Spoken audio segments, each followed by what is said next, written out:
कालू, ये खुशबू मुझे मदहोश कर रही है। न जाने आज चिड़िया क्या बना रही है। ये खुशबू तो खिचड़ी की है। आज मैंने देखा चिड़िया दाल का दाना भी घर लेकर गई थी। फिर कौवा और कौवी बातें करते करते सो जाते हैं। मम्मा, ये बाकी की खिचड़ी हम कल खाएंगे। हाँ बेटी, कल हम इस खिचड़ी से ही नाश्ता करेंगे। मम्मा चिड़िया और उसकी बेटी भी सो जाती हैं। आधी रात को गोरी कौवी की आंख खुल जाती है। उसे तो खिचड़ी की खुशबू सोने ही नहीं दे रही थी। गोरी उठती है और पास जाकर कालू को देखती है। कालू तो सो रहा है। मैं चुपके से जाती हूँ और चिड़िया के घर से खिचड़ी चुरा कर खाती हूँ। गोरी अपने घर से निकलती है। वो चिड़िया के घर की खिड़की में जाकर बैठ जाती है। चिड़िया और उसकी बेटी सो रही थी। गोरी कौवी आहिस्ता से उनके घर में घुस जाती है। वो सीधी रसोई में जाती है और चिड़िया की देगची से खिचड़ी खाने लगती है। ये खिचड़ी तो बहुत स्वादिष्ट है, थोड़ी और खा लेती हूँ। गोरी फिर से खिचड़ी खाने लगती है। उसका पंख लगने से बर्तन नीचे गिर जाता है, जिसकी आवाज से चिड़िया की आंख खुल जाती है। कौन है? रसोई में कौन है? गोरी जल्दी से आटे की बोरी के पीछे छुप जाती है। यहाँ तो कोई भी नहीं है। कुछ तो था। वो आवाज कैसी थी? मम्मा, जरूर कोई बिल्ली होगी। आप आकर सो जाएं, मुझे बहुत नींद आ रही है। मम्मा चिड़िया भी जाकर सो जाती है। बच गई। अगर पकड़ी जाती तो चिड़िया बहुत पिटाई करती मेरी। गोरी पेट भर के खिचड़ी खाने के बाद वहाँ से भाग जाती है। सुबह हो जाती है। गुड़िया बेटी, क्या खिचड़ी आपने खाई है? नहीं मम्मा, मैंने तो अभी ब्रश भी नहीं किया। हंडिया में खिचड़ी नहीं है, फिर कौन खा गया खिचड़ी? मम्मा, हो सकता है जो बिल्ली रात आई थी वो खिचड़ी खा गई हो। चिड़िया और उसकी बेटी को पता ही नहीं चलता कि उनकी खिचड़ी तो गोरी कौवी खा गई है। गोरी उठो, अभी तक सो रही हो। आज भोजन लेने नहीं जाओगी? तुम जाओ कालू, मुझे भूख नहीं है। भूख नहीं है? रात तो शोर मचा रही थी और अब भूख नहीं है, ये कैसे हो सकता है?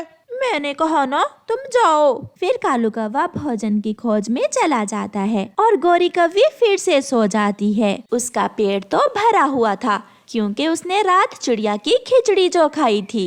दूसरी रात गोरी फिर से ऐसा ही करती है। वो चिड़िया के घर में जाकर उसका सारा ही दाना खा लेती है। सुबह चिड़िया अपनी बेटी से कहती है, गुड़िया बेटी, वो बिल्ली नहीं कोई और है जो हमारा भोजन चुरा कर खा रहा है। अब तो उसे पकड़ना ही होगा। मम्मा, अगर ऐसे ही रहा तो वो चोर हमारी रसोई से सारा ही भोजन खा जाएगा। फिर मम्मा चिड़िया जंगल में लोहार पक्षी के पास जाती है। पक्षी, मेरा भोजन कोई चुरा रहा है। मुझे कोई ऐसा फंदा बना कर दो जिससे चोर काबू में आ जाए। तुम्हें फंदे की नहीं, डंडे की जरूरत है। चिड़िया, तुम ये डंडा ले जाओ और आज रात अपने घर की निगरानी करो। इस डंडे से उस चोर को मजा चखाना।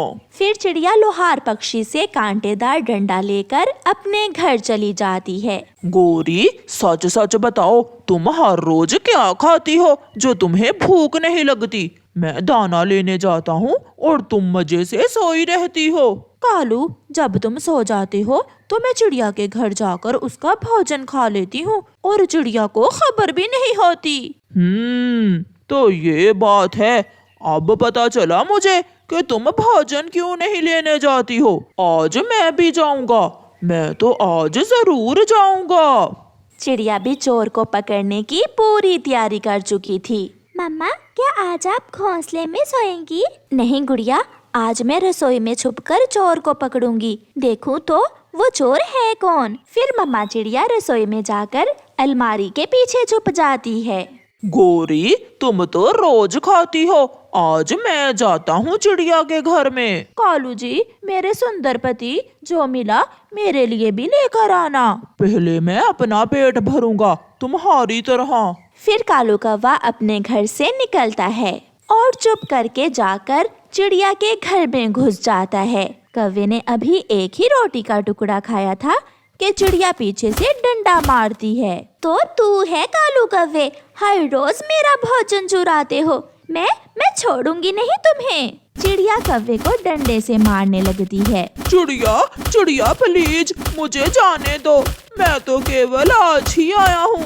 जो पहले तुम्हारा भोजन चोरी करता है वो मेरी पत्नी है। गोरी कव्वी अपने घर में बैठी कालू की चींखे बचाओ बचाओ बचाओ गौरी, मुझे बचाओ, और डंडे की आवाजें सुन रही थी। कालू तो गया काम से, अच्छा ही हुआ जो आज मैं नहीं गई। प्यारे दोस्तों, इस कहानी को लाइक, अपने दोस्तों के साथ शेयर और चैनल को सब्सक्राइब करना बिल्कुल मत भूलना। आपका धन्यवाद। उस जंगल में कबूतर पढ़ा लिखा था। वो चाहता था कि सभी पक्षी भी लिखना पढ़ना सीख लें, इसलिए कबूतर ने एक स्कूल खोला हुआ था। सब पक्षी कबूतर के पास पढ़ने जाते हैं। Roll number 1, present sir. Roll number 2, present sir.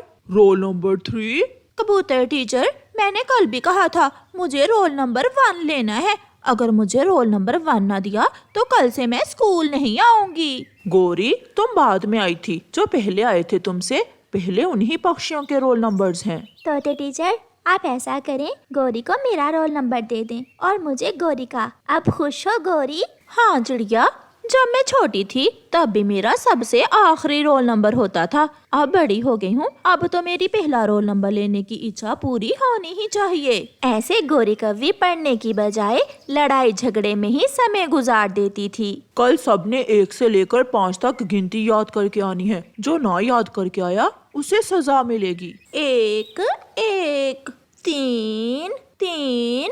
Kalu, ओए कालू, 1 के बाद क्या आना था? ये तो बहुत आसान है, 1 के बाद आता है 4। फिर गोरी कव्वी कालू से गिनती याद करती है और जब दूसरे दिन क्लास में जाती है 1 4 5 और गलत, आज फिर गलत। गोरी सबने गिनती याद कर ली है, मगर एक तुम हो कि तुम्हारी समझ में कोई बात आती ही नहीं है। क्या करूं कबूतर टीचर, मैं जो याद करती हूँ रात को सोते समय भूल जाता है। तोता नदी पर पानी पीने गया हुआ था। गोरी कव्वी को भूख लग जाती है। वो तोते के घोंसले से अमरूद चोरी करने जाती है। घोंसले में 4 अमरूद थे। गोरी कव्वी इधर उधर देखकर तोते के घोंसले से 1 अमरूद खा लेती है। तोता भी आ जाता है और गोरी को देख लेता है। गोरी, गोरी, तुमने मेरा अमरूद खा लिया, भागो भागो यहाँ से, मैं छोड़ूंगा नहीं तुम्हें। तोते तोते, बात तो सुनो, मैं तो कल का कबूतर टीचर का सबक याद कर रही थी। तुम्हारे घोंसले में कुल कितने अमरूद थे? 4। अगर उनमें से 1 मैंने खा लिया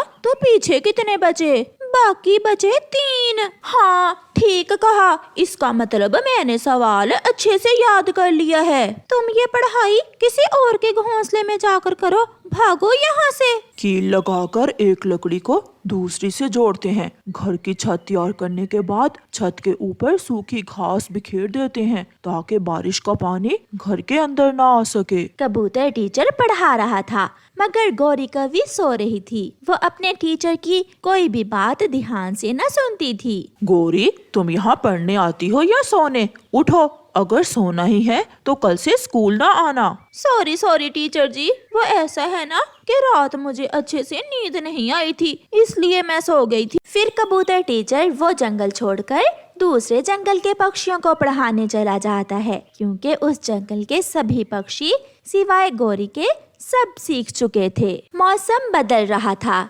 जिस पक्षी ने भी कबूतर टीचर से अच्छे से पढ़ा था वो अपना अपना पक्का घर बना रहा था। तोता चिड़िया के पास आता है। चिड़िया चिड़िया, मैं भूल गया कि मोटी लकड़ियाँ छत में लगाते हैं या घर के दरवाजे में। तोते भैया, घर की छत को मजबूत बनाने के लिए मोटी और मजबूत लकड़ियाँ छत में लगाते हैं। हाँ हाँ, मुझे याद आ गया। मगर गोरी कव्वी ने तो कुछ ना सीखा था और ना ही वो किसी से पूछने जाती है। वो भी अपना घर बना रही थी। गोरी, तुम घर की दीवारों पर घास लगा रही हो, क्या इस घास की दीवारों पर छत टिकेगी?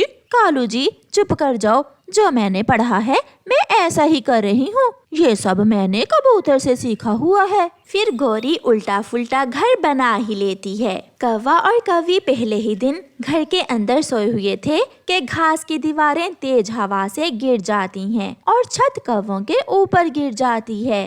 बचाओ बचाओ। पक्षी भाग कर आते हैं और कौवों को छत के नीचे से बाहर निकालते हैं। गौरी, अगर तुमने कबूतर से दिल लगाकर पढ़ा होता तो आज तुम्हारे साथ ये सब न होता। फिर गौरी कौवी को अपनी गलती का एहसास होता है। हाँ चिड़िया, मैं स्कूल जाकर पढ़ने की बजाय लड़ने में ध्यान देती थी, तभी तो मेरा बनाया हुआ घर पहली ही हवा से टूट गया। मैं शर्मिंदा हूँ कि मैंने स्कूल जाकर भी कुछ न सीखा। ऐसे गौरी कौवी अपना समय जाया करने पर बहुत पछताती है। प्यारे दोस्तों, इस कहानी को लाइक, अपने दोस्तों के साथ शेयर और चैनल को सब्सक्राइब करना बिल्कुल मत भूलना। आपका धन्यवाद।